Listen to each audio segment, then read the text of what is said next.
PDG pour la Chine, 400 PDG pour les États-Unis d'Amérique.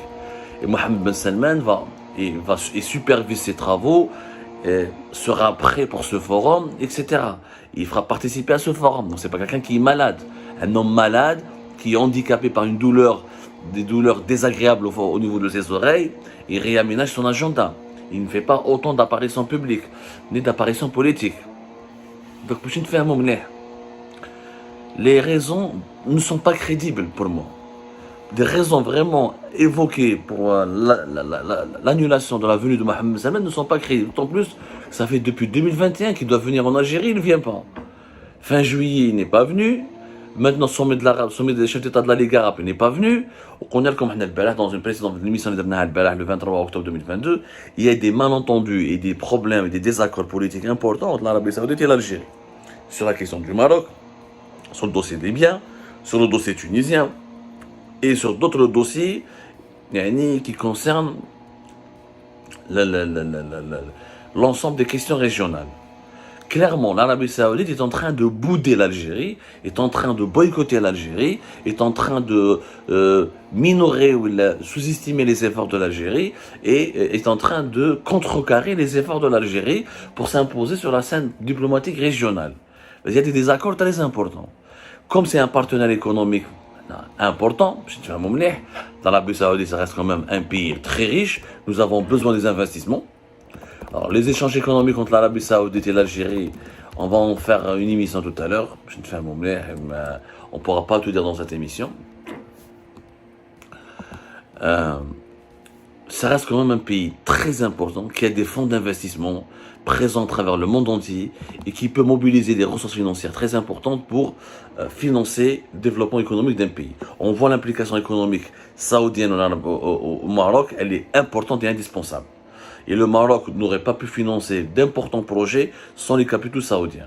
Émiratis, Qataris aussi, mais les capitaux saoudiens comptent énormément. Donc, enfin, à la conclusion, on va le sujet économique pour plus tard, les Saoudiens, comme les dirigeants saoudiens, comme les dirigeants algériens, font semblant de nous faire croire qu'il n'y a pas de crise entre les deux pays. Or, il y a une crise. Il y a une crise de plus en plus sérieuse. Et les malentendus, les désaccords ne cessent de prendre de l'ampleur et de l'épaisseur. Qu'attend la diplomatie algérienne pour s'attaquer à ce problème de manière frontale et de manière sérieuse et rigoureuse pour lui apporter des solutions définitives? Il faut parler aux Saoudiens, il faut essayer de trouver un terrain d'entente avec eux pour essayer au moins d'avoir une alliance. Il est important que pour l'Algérie d'avoir une bonne alliance avec l'Arabie Saoudite.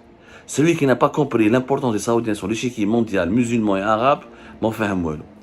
On ne peut pas développer, on ne peut pas ramener des nouveaux investisseurs sans les Saoudiens, on ne peut pas s'imposer au sein de l'OPEP sans les Saoudiens, on ne peut pas négocier avec les gros bailleurs de fonds internationaux pour éventuellement des prêts ou des investissements sans l'appui et la garantie des Saoudiens. Les Saoudiens ont une importance vraiment vitale. Si on laisse à chaque fois le Maroc prendre l'Arabie Saoudite dans sa poche au détriment des intérêts de l'Algérie, c'est très con. C'est très con. C'est vraiment très con et ça va nuire aux intérêts diplomatiques et géopolitiques de l'Algérie. Moi, je n'ai pas compris pourquoi les autorités algériennes n'ont pas invité Mohammed Ben Salman à ce qu'il reste plus de 24 heures. Qu'est-ce qui aurait empêché Mohammed Ben Salman de rester 48 heures à Alger? Le sommet, c'est le premier et le 2. C'est pas que le premier. Les travaux du sommet, c'est le premier et le 2. Pourquoi venir que le premier et repartir le premier? Ça, on n'arrive pas à le comprendre. Donc, déjà, dans le programme initial qui a été négocié par les Saoudiens et les Algériens pour l'organisation du sommet de chefs d'État de la Ligue arabe, Mohammed Ben Salman n'allait pas rester au-delà de 24 heures. C'est une information qui confirme que ce sommet, finalement, ne revêt pas une importance particulière aux yeux des Saoudiens, qui est quand même l'un des pays les plus importants du monde arabe. Parmi les trois gros pays producteurs de l'or noir, du pétrole brut. Essentiellement, c'est le pays arabe le plus riche et le plus influent. Je rappelle que l'Arabie Saoudite va intégrer les pays BRICS et qu'elle a le PIB le plus important de la région. Le PIB de l'Arabie Saoudite dépasse les 700 milliards de dollars. C'est quand même... L'Arabie Saoudite, elle est 7 fois plus... Elle est, on va dire, 6 fois plus riche que l'Algérie. Elle est 2 fois plus riche que l'Égypte. Donc c'est un pays très important.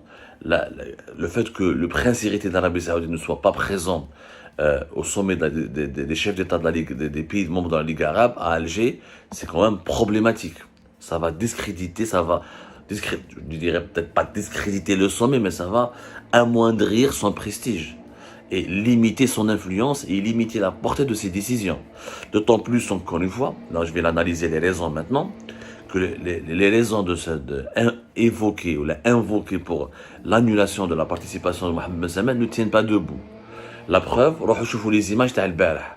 On dit que Mohamed Ben Salman il est malade, qu'il a une pression artérielle au niveau des oreilles. Bah, la pression artérielle, je viens de vous dire, c'est une maladie qui, franchement, il y a des douleurs. Par exemple, quand on a un problème de pression artérielle, mâcher, baillir, etc., ça reste très difficile. C'est vraiment désagréable. Vraiment, c'est une maladie désagréable. Franchement, ça s'appelle une pression auriculaire. Voilà. C'est désagréable et ça se voit. On n'arrive pas à faire des activités politiques ou protocolaires quand on a une telle maladie. Sauf que, روحوا شوفوا les images تاع البارح. Mohamed Ben Salman, le 23 octobre hier, voilà, سمو ولي العهد محمد بن سلمان خلال استقباله لاعبي المنتخب السعودي تاع كرة القدم. L'équipe nationale d'Arabie Saoudite, avant de s'envoler vers le Qatar pour participer à la Coupe du Monde de football prévue à la fin de cette année, elle a été accueillie officiellement par le prince héritier d'Arabie Saoudite à l'occasion d'une cérémonie officielle. Et les images montrent un Mohamed Ben Salman qui est en bonne santé, qui parle bien, qui rigole, qui est à l'aise, qui sourit, qui apporte des solutions, qui apporte des réponses, qui échange avec ses interlocuteurs, etc. Les images ne montrent pas un homme affaibli par une pression artérielle au niveau de ses oreilles, ou là quelqu'un qui souffre d'une maladie désagréable, ou là il n'est pas du tout perturbé par aucune des maladies. Donc je rappelle aussi que ce mardi, le 24 octobre 2022, l'Arabie Saoudite organise un événement très important, le Forum Davos saoudien. Et l'Arabie Saoudite est en train d'organiser un Forum Davos. Le Forum Davos, c'est l'un des forums économiques les plus importants du monde, organisé par le Forum économique mondial. L'Arabie Saoudite a lancé le futur investissement d'initiative, qui a été lancé en 2017, et qui est maintenant le forum économique le plus important du Moyen-Orient. Et c'est le prince Mohamed Ben Salman en personne qui a lancé cette initiative et qui dirigera les travaux de cette initiative et qui est à l'origine de ce forum et qui va accueillir, je sais d'après ce qu'on parle, plusieurs invités internationaux, des chefs, des présidents, il y aura 200 intervenants. Par rapport aux années précédentes, il y aura 500 intervenants pour 6000 participants. C'est quand même important pour parler des questions économiques les plus importantes, des experts, des économistes. 80 PDG d'entreprises très importantes vont venir en Arabie Saoudite. Donc voilà quoi, je sais pas comment vous dire. Voilà, alors il y aura 400 PDG américains, 80 PDG des plus grosses entreprises du monde. Ah, ça c'est des Chinois, pardonnez-moi. Rien que la délégation chinoise va participer avec 80 PDG. La délégation américaine va participer avec 400 PDG. 80